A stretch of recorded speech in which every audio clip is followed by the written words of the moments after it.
జిల్లాలు ఏవైతే ఉన్నాయో అంటే మన కోనసీమ జిల్లా ఇటు ఆ, గోదావరి జిల్లాలు ఈ జిల్లాలలో ఉన్న ఆ, ఇది మన ఉమ్మడి తూర్పుగోదావరి జిల్లాకు సంబంధించిన ఉమ్, ఆ పార్టీకి సంబంధించిన కీలక నాయకులు లేకపోతే కార్యకర్తలు ఇతర రంగాల ప్రముఖులు అట్లాగే ఆశావాహులు గతంలో ఓడిపోయిన వాళ్ళు అట్లాగే ఇప్పుడు ఆ, బలాబలాల రీత్యా ఏ కాన్స్టిట్యున్సీలో ఎవరు బలంగా ఉన్నారు ఇవన్నీ తెలుసుకోవడానికి వాళ్ళందరితో మాట్లాడడానికి ఆయన అక్కడే 3 రోజుల పాటు మకాం వేయబోతున్నారు.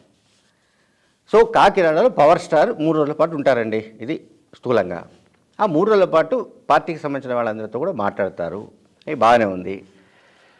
మాట్లాడిన తర్వాత అక్కడ నిజానికి ఈస్ట్ గోదావరిలో అండ్ ఈస్ట్ అండ్ వెస్ట్ రెండు కలిపితే అవుట్ ఆఫ్ అంటే 34లో లాస్ట్ టైం 29 స్థానాలు వైసీపీ గెలుచుకున్న విషయం మనకు తెలుసు. అట్లాగే ఈ 2 జిల్లాల నుంచే ఎక్కువ సీట్లను ఒప్పందంలో భాగంగా అంటే టీడీపీతో పొత్తులో భాగంగా కోరాలని జనసేన పార్టీ డిసైడ్ అయింది. ఈస్ట్ వెస్ట్ కానీ 34 సెగ్మెంట్స్లో ఎన్ని ఇస్తారన్నది డౌటే. ఇప్పుడు పార్లమెంటు సెగ్మెంట్ వైజ్గా చూస్తే ఒక సెగ్మెంట్ 2 ఇస్తారా, 1 ఇస్తారా, 3 ఇస్తారా అనేది తెలియదు. వాళ్ళు 10 నుంచి 15 దాకా ఈ 2 జిల్లాలను ఎక్స్పెక్ట్ చేస్తున్నారు. ఎవరు? జనసేన పార్టీ వాళ్ళు. టీడీపీ అందుకు సిద్ధంగా లేదు. నేను చాలాసార్లు చాలా వీడియోలో చెప్పాను. దానికి చాలా కారణాలు ఉన్నాయి. అలాగే ఉభయ గోదావరి జిల్లాలపైనే పవన్ కళ్యాణ్ ఎందుకు కాన్సన్ట్రేట్ చేస్తున్నారు అనే దానికి సంబంధించి చాలా కారణాలు ఉన్నాయి. ఆ జిల్లాలోనే కాపు సామాజిక వర్గం బలంగా ఉండడం, ఆ జిల్లాలోనే బలిజ, శెట్టి బలిజ లేకపోతే ఒంటరి, తెలగ వగర కులాలకు సంబంధించిన వాళ్ళు, బీసీలు ఎక్కువ మంది ఓటు బ్యాంక్ ఉన్న కారణంగా సో తనకు ఆటోమేటిక్గా ఎక్కువ మద్దతు లభిస్తుందని, ఎక్కువ సీట్లు గెలుచుకునే అవకాశం ఉంటుందని పవన్ కళ్యాణ్ గారు భావించడంలో తప్పేమీ లేదు. 2009లో కూడా ప్రజారాజ్యం పార్టీ గెలిచిన 18 సెగ్మెంట్స్లో నాకు తెలిసి ఒక 4 సెగ్మెంట్స్ ఆ జిల్లా నుంచి వచ్చాయి. అంటే మిగతా జిల్లాలో కూడా అక్కడొకటి ఇక్కడొకటి వచ్చినా కూడా ఈ జిల్లా నుంచి కాంట్రిబ్యూషన్ ఎక్కువ ఉంది. అంటే ప్రజారాజ్యం పార్టీ స్థాపించిన మెగాస్టార్ చిరంజీవి గారికి ఆ 2 జిల్లాలు చాలా దన్నుగా నిలబడ్డాయి. ఇప్పుడు కూడా పవన్ కళ్యాణ్ గారికి ఆ మేరకు ఆ స్థాయిలో వెనుదనగా నిలబడతాయా, ఎక్కువ సీట్లను మరి జనసేన పార్టీకి వచ్చే విధమైన పరిస్థితి ఉందా అనేది చూడాల్సి ఉంటుంది. ఎందుకంటే మళ్ళీ టీడీపీ నుంచి ఓట్ షేర్ రావాలి. ఇప్పుడు ఇక్కడ ఓట్ల బదిలీ జరిగితే తప్ప జనసేన పార్టీ కోరుతున్నట్టు వాళ్ళు ఒకవేళ 10 కోరినా 15 కోరినా ఆ 2 జిల్లాల్లో ఒకవేళ ఇవ్వడానికి టీడీపీ సుముఖంగా ఉన్నా ఇచ్చింది అనుకుందాం. సో ఆ సీట్లలో మెజారిటీ సీట్లు గెలవాలి. సో అటువంటి పరిస్థితి ఉందా లేదా అనే దానిపైన కూడా ఈ టూర్లో, ఈ 3 రోజుల టూర్లో బహుశా పవన్ కళ్యాణ్ గారు ఒక ఐడియాకి వచ్చే అవకాశం ఉంది, ఒక కంక్లూజన్కి వచ్చే అవకాశాలు ఉన్నట్టుగా నాకు సమాచారం అందుతుంది. అయితే ఈ 34లో ఉభయ గోదావరి జిల్లాల్లోని ఉమ్మడి ఉభయ గోదావరి జిల్లా 34 సెగ్మెంట్స్లో ఒక్క సీటు కూడా వైసీపీకి వెళ్ళడానికి వీల్లేదు.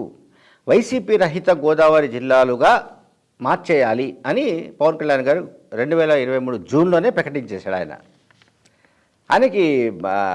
ఆయన మాట్లాడితే వైసీపీ రహిత గోదావరి జిల్లాలు లేకుంటే వైసీపీ విముక్త ఆంధ్రప్రదేశ్ అనే ఆయన నినాదాలన్నీ కూడా వైసీపీ విముక్త, వైసీపీ రహిత అంటే గోదావరి జిల్లాల్లో పవన్ కళ్యాణ్ గారు కోరుకుంటున్నది ఏమిటంటే ఒక్క సీటు వైసీపీకి పోకూడదు.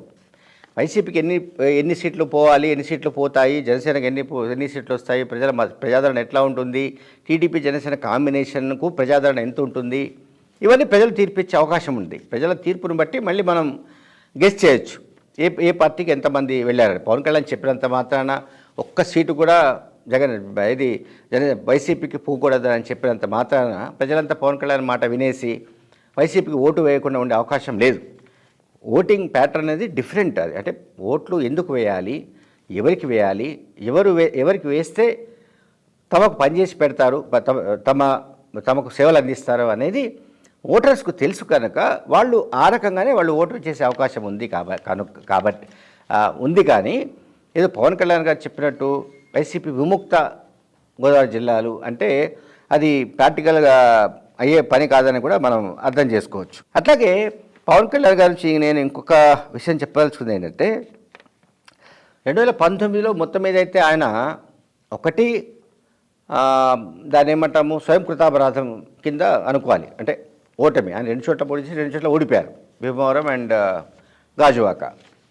సో ఇప్పుడు ఎక్కడి నుంచి పోటీ చేస్తారో ఇంకా డిసైడ్ చేసుకోలేదు. ఆయన ఎక్కడి నుంచి పోటీ చేస్తారో డిసైడ్ చేసుకోలేదు. లాస్ట్ టైం 2019లో కోఆర్డినేషన్ సంబంధించిన సమస్యలు, అంటే సమన్వయం లాంటి సమస్యలు ఉండడం కానీ, అట్లాగే పార్టీ కార్యకర్తలకు, పోటీ చేస్తున్న అభ్యర్థులకు, పార్టీ నాయకత్వానికి మధ్య కమ్యూనికేషన్ గ్యాప్ అనండి, అలాగే లేదా అతి విశ్వాసం అనండి. సో అనేక కారణాలతో కేవలం రాజోలు కాన్స్టిట్యున్సీ మాత్రం జనసేన పార్టీ గెలుచుకోగలిగింది. ఆ రాజోలు కాన్స్టిట్యున్సీలో గెలిచిన రాపాక ప్రసాద్ మళ్ళీ వైసీపీ వైపే వెళ్ళిపోయారు. కనుక జనసేన పార్టీకి ఒక్క ఎమ్మెల్యే కూడా లేని పరిస్థితిని ఎదుర్కొంటోంది. సో ఇప్పుడు ఎన్ని సీట్లతో అసెంబ్లీలోకి వెళ్ళాలి అనేది ఇప్పుడు ఈ 2 జిల్లాలపైన డిపెండ్ అయి ఉంటుంది. ఉభయ గోదావరి జిల్లాల్లో ఎన్ని సీట్లను జనసేన కోరుతోంది, ఎన్ని సీట్లు వాళ్ళు ఇవ్వాలనుకుంటున్నారు టీడీపీ వాళ్ళు, ఫైనల్గా ఎవరు గెలిచే అవకాశం ఉంది, ఎన్ని సీట్లతో అసెంబ్లీలోకి పవన్ కళ్యాణ్ వెళ్తాడనేది తెలియదు. స్వయంగా ఆయన ఎక్కడ పోటీ చేస్తాడో ఇంకా కన్ఫర్మ్ చేయడం లేదు. సరే, నాకు చేగువేరా స్ఫూర్తి, ఎందుకంటే చేగువేరా ఆయన తన మనుషుల్ని కాదని, తన దేశం కాదని వేరే దేశానికి వెళ్ళి కూడా ప్రజల కోసం పోరాడి ప్రాణత్యాగం చేశాడు, అమరుడయ్యాడు అంటూ ఆయన నాకు చేగువేరా స్ఫూర్తి అని చెప్తున్నాడు.